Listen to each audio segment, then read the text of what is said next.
Miss হবে না আপনার পছন্দের টিভি শো। দেখুন জি5 অ্যাপে একদম ফ্রি। পরম অবতার, এই গীত আমি তোমার ভক্তদের ভক্তিতে বাঁধছি।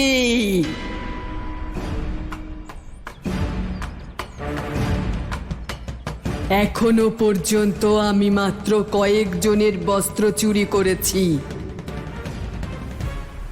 সমস্ত বৃন্দাবনবাসীর বস্ত্র চুরি করব আমি, আর এই বস্ত্রই সবার বিনাশের কারণ হবে।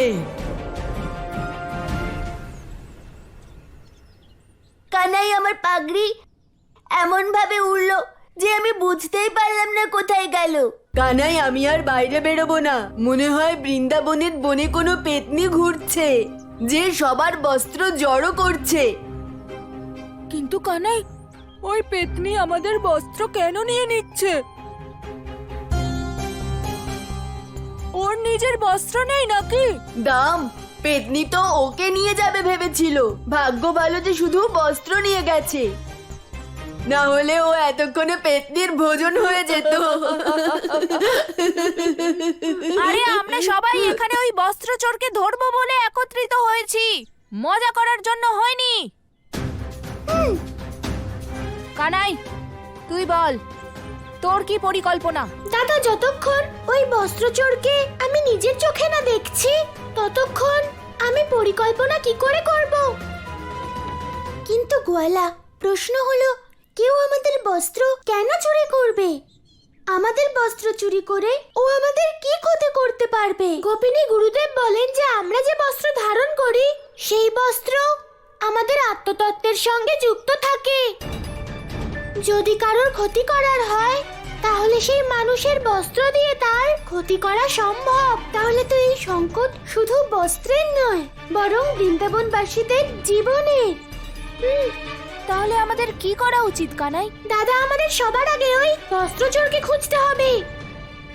আমাদের খোঁজ করতে হবে যে ও কে। তাই সবাই এখান থেকে আলাদা আলাদা দিকে যাবে আর সেই বস্ত্রচোরের খোঁজ করবে।